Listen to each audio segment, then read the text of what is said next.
Okay, chapter 2, section 2 is called The Elements in Living Systems Have Low Atomic Masses. So in this section, we're going to introduce a short list of elements that are very common in molecules and macromolecules in living organisms. So luckily, it's a short list to start with. And you may have seen the periodic table. It's shown here in a small version. The periodic table displays all the elements, both those that have been discovered and those that are only predicted to exist. But if you look on this diagram that we see here, the ones that are present in organic compounds or macromolecules, I should say, until I define that term, are the ones shown in green. So you have hydrogen H, carbon C, nitrogen N, oxygen O, and then a couple others, sodium, magnesium, phosphorus, sulfur, chlorine, etc. But honestly, there's a pretty short list of elements that are important for the chemistry of biological organisms. The list on the periodic table, the sentence here says it displays elements according to valence electrons. It also displays them according to atomic number. So that's primarily what we're going to be looking at is the atomic number. So the number on this simplified periodic table next to the symbol for each element is the atomic number. So hydrogen, the very first one here, has an atomic number of 1. And that means there's 1 proton in each atom of hydrogen. Carbon has an atomic number of 6. Nitrogen is kind of squeezed under here. It has an atomic number of 7, and oxygen has an atomic number of 8. So those atomic numbers are helpful because mostly what we're going to be working with in this section will be atoms that are not charged. So if there are in oxygen 8 protons, 8 positive charges, that means there have to be 8 negative charges, 8 electrons. And so the atomic number for a neutral atom is equal to the number of electrons in that atom. And so that's going to be helpful for us. There is a rule in chemistry that atoms want to have what we call a complete valence energy level, or a complete valence shell, electron shell. And remember, we were talking about those levels that electrons can fill outside of the nucleus. They fill in these certain levels. And so we call the outermost electron level that an atom has is called the valence shell. And valence just means the last level that the atom has any electrons in. So you can imagine the nucleus in the middle, and that's where the protons and the neutrons are. In the first electron shell, there can be up to 2 electrons. In the second electron shell, if there are electrons there, there can be 8 electrons maximum. And in the third shell, which is that's the last shell that we're going to deal with, there can also be 8.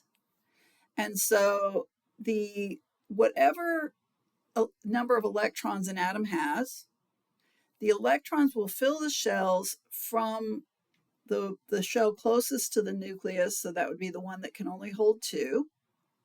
And then if there are more than 2 electrons in that atom, the next electrons will then start filling the second shell. And if there are more than that, then they'll fill the third shell. So the rule is they fill the shells in order from the shell closest to the nucleus and then outward. So the first shell can only hold 2 electrons. So for example, hydrogen only has 1 electron. And so there's only 1 electron in the first shell for that atom. And so for that atom, the first shell is the outermost shell, or the valence shell. Also, helium has 2 electrons. And so 2 electrons, remember, can fit in the first shell. So for helium, the outermost shell or valence shell is the first shell. But when you move on to the next row of the periodic table, you see lithium, which isn't particularly biological, but lithium has 3 electrons because it has 3 protons. And so what would happen in an atom of lithium is the first 2 electrons would fill in the first shell, but then you still have 1 left, so it would have to go into the next shell, the second level.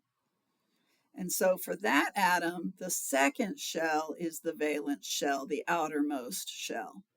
And so for lithium, there's 1 electron in its outermost shell, but its outermost shell is the second shell. So valence can refer to any shell if it's the outermost shell that still contains electrons. There's also a rule that if there are only enough electrons to fill the first shell and the second shell, there we say that there is no third shell. If an energy level doesn't have any electrons in it, it's not there, so to speak. So you can think of it that way. So I'll give you an example. Phosphorus has, what does that say?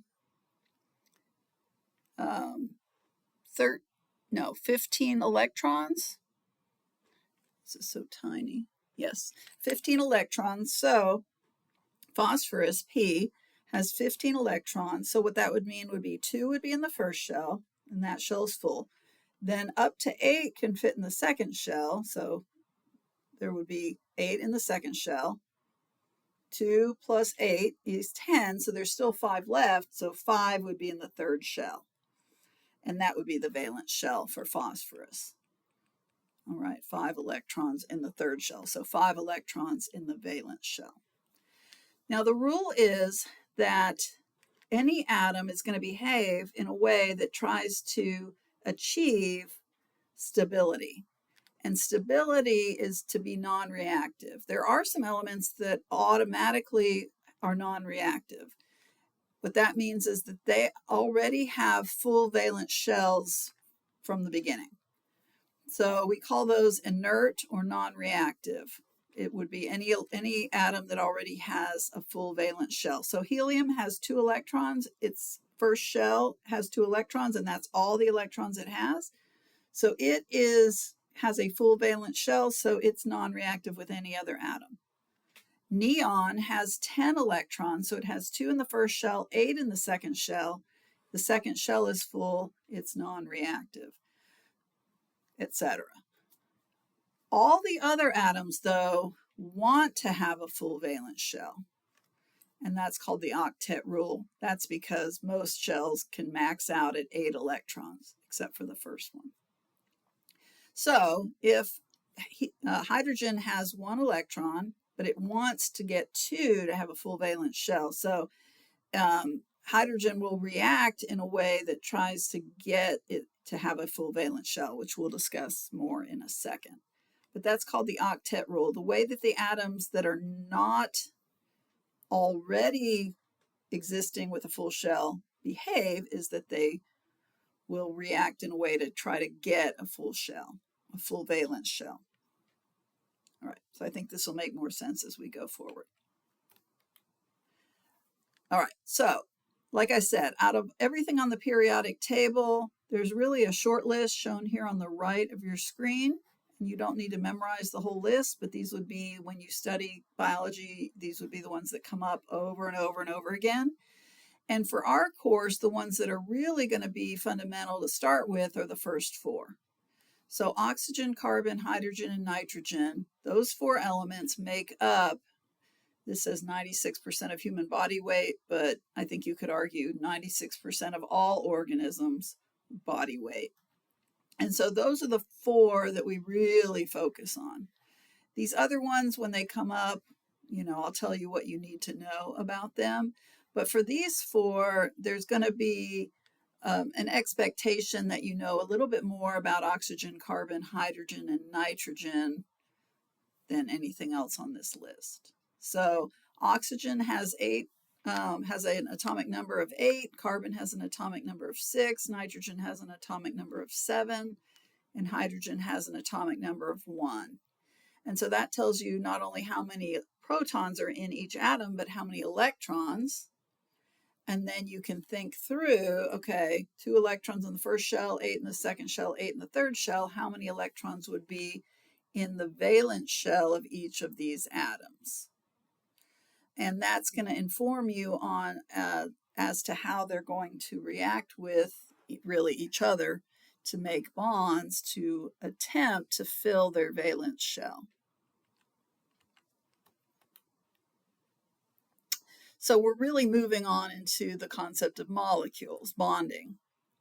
So molecules are collections of atoms held together by chemical bonds. So we use the word compounds a lot. A compound is a molecule that has more than one type of element in it, like water has 2 hydrogen atoms and 1 oxygen atom. So we say H2O. When you say H2O, really what you, let me see if I can draw here. Nope.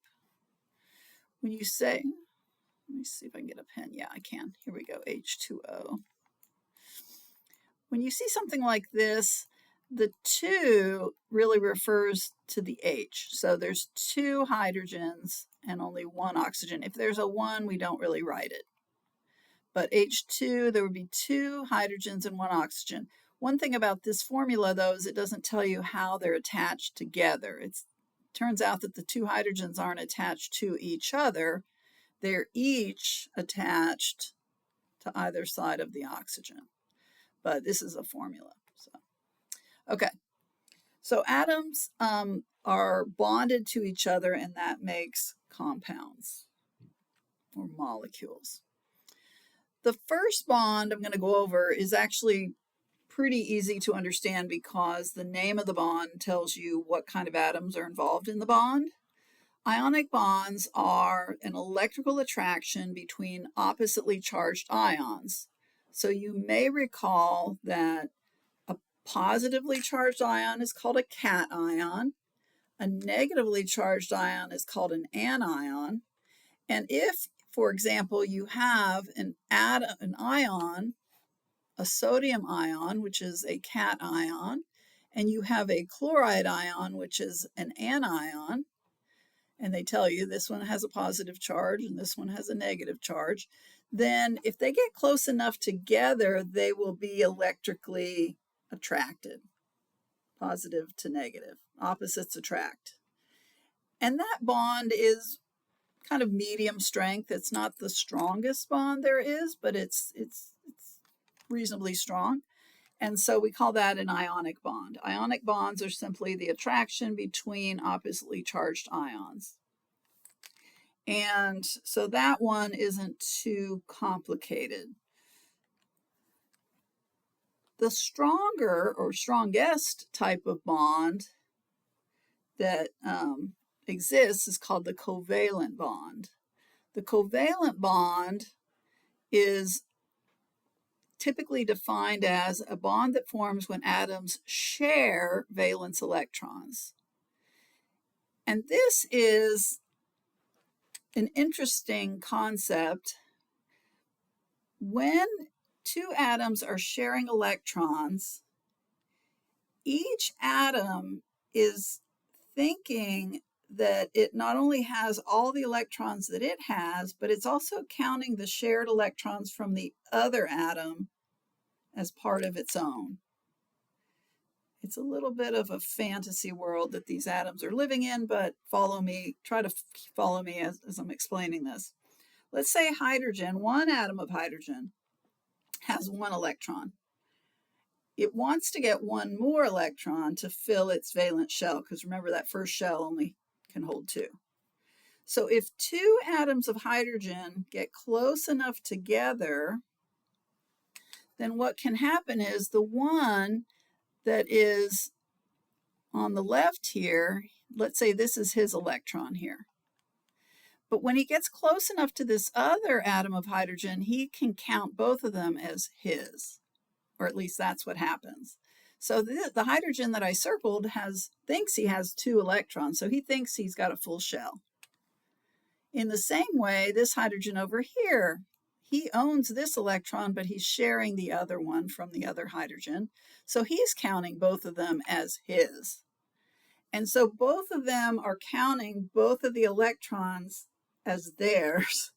And so each of them is stable because they feel like they have a full valence shell. And that fantasy, I guess you could call it, of course, atoms don't have personalities or brains, but it's that force, that stability will hold those two atoms close together. And it's actually very hard. It takes a lot of force to break a covalent bond. All right. You can have two oxygens will share. In this diagram, you can see they will share 4. Oops. So 2 of the electrons actually belong to this oxygen, 2 belong to this one, but they each count all of them as their own. So they each feel like they have a valence shell of 8, and so on. So this sharing of electrons, where if you share electrons, you get to count all of them as your own, is the basis of the covalent bond. And it's a very strong force that will hold two atoms together. And so, let me get off of this pen here. Just get off of it. Okay, there we go. Oops. Sorry about that. I've got 3 different screens running at once, so I've got to keep track of everything. Okay, here we go. So, covalent bonds by themselves aren't that complicated. Like I said, it's just this force that holds two atoms together so that both atoms think that they have a full valence shell. Where things get interesting is, remember those 4 atoms that we're focusing on: carbon, hydrogen, oxygen, nitrogen. So those are the 4. When those bond with each other, the bond, the covalent bond that forms, can be what we call polar or nonpolar. Now just stick with me on this for a minute. What I'm saying is, let's say you have an oxygen in a covalent bond with another oxygen. Simple example. Each nucleus is pulling on the electrons to some extent. We call that the affinity of an atom for electrons, or the electronegativity. How hard a particular atom or particular nucleus pulls on the electrons that it thinks are theirs. Some atoms pull on electrons harder than others, but luckily it's predictable. So here you have a little chart, and you can see in this chart here, oxygen and nitrogen are more electronegative than carbon and hydrogen. You'll just take my word for it, that 3 and 3.5 are significantly higher than 2.5 and 2.1. You don't need to memorize those numbers. But oxygen and nitrogen are more electronegative as a rule. Carbon and hydrogen are less electronegative as a rule. So what that means is that oxygen and nitrogen will pull really hard on the electrons that they are sharing. So back to my example, if you have 2 oxygens in a bond, each oxygen is pulling on the electrons that they're sharing, but since they're both oxygen, they're both going to be pulling equally. If you have 2 nitrogens in a bond, they'll be pulling equally. 2 carbons pulling equally, 2 hydrogens pulling equally. But where things get interesting is, if you have an oxygen in a bond with a hydrogen, oxygen pulls very hard. It has a high electronegativity number. Hydrogen doesn't pull as hard. So if you almost think of it like a tug of war, like a rope where you're pulling, the oxygen is going to be able to pull harder on those electrons, pull harder on that tug of war, and it's actually going to be able to move those electrons closer to itself. The hydrogen that's in that bond is not going to be able to pull as hard. So as a result, the oxygen gets to keep the electrons closer to itself. The hydrogen doesn't get to keep the electrons as close to itself. And what that does is it creates kind of an somewhat imbalanced or unequal, what we call unequal sharing of electrons. When electrons are not shared equally in a covalent bond, we call that bond polar. Polar bond means one end has the electrons hanging out more towards one of the atoms than the other. A polar covalent bond is when there is unequal sharing of electrons. If you have two atoms that are sharing the electrons equally, that's called nonpolar. Now, this is not intuitive because students want to say nonpolar is unequal, polar is equal. That's opposite of how it really is. Polar covalent bonds, write this down, is where the electrons are being shared unequally. So if you have an oxygen, which pulls very hard, in a bond with hydrogen, which doesn't pull very hard, that would be a polar bond. If you have an oxygen with a carbon, that would be a polar bond. So let's see if I can do this. So oxygen and nitrogen, these ones are very electronegative. So these are highly electronegative. I'm going to call them very electronegative. And these ones are not very. So these guys are lesser. So if you have a bond between a very electronegative atom, so either oxygen or nitrogen, that's in a bond with a less electronegative atom, a carbon or a hydrogen, that's when you're going to have a polar bond because that's when the pooling will be unequal. Okay, so one of these in a bond with one of these. That's when you get a polar covalent bond. And polar covalent bonds are important. In fact, it's really what makes life possible. And I'm going to move on to the next slide, but eventually I'll be able to explain that statement.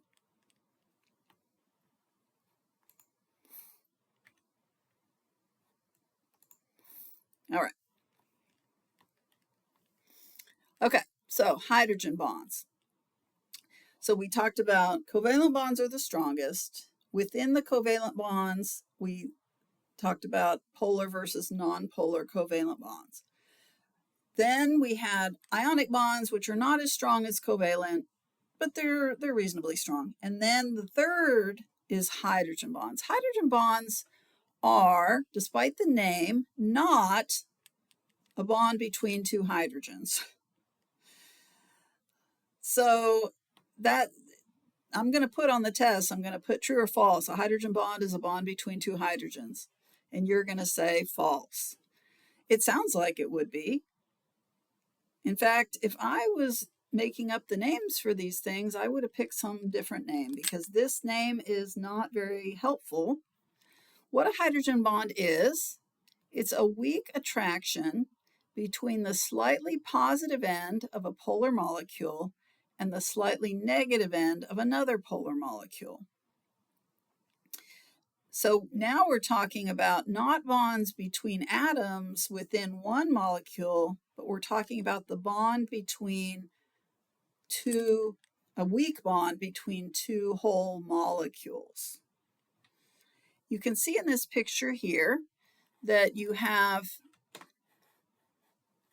a water molecule, And water has oxygen in the middle, and then it has two hydrogens attached to it.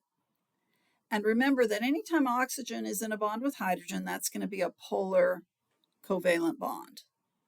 And the oxygen is going to pull the electrons towards itself. So more of the negative charges will be pulled towards the oxygen, which is shown in red in this picture, and less of the negative charges, the electrons, will remain at around the hydrogen nucleus. So we give the oxygen a symbol that indicates that it has pulled more of the electrons towards itself. And the symbol that we use looks like this. It's like an S, and then you just keep going around. It's actually the lowercase Greek letter delta. And then so that means partial. It's not a full charge because this is not an ion, but when an oxygen is pulling electrons away from the hydrogens and more towards itself, it gets a partial negative charge. And what that leaves the two hydrogens is a partial positive charge. So you can see they put the symbol right here, but there would also be one right here. So the two hydrogens shown in white are partial positives. The oxygen, because it's pulled electrons towards itself, has what we call a partial negative charge.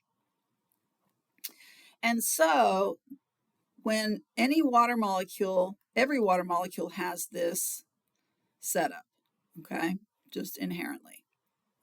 So when two water molecules are arranged in a certain way, this water molecule has the partial negative here of the oxygen facing the partial positive of this hydrogen on a different molecule, then those will be electrically attracted weakly, very weakly, weakley, weakly attracted.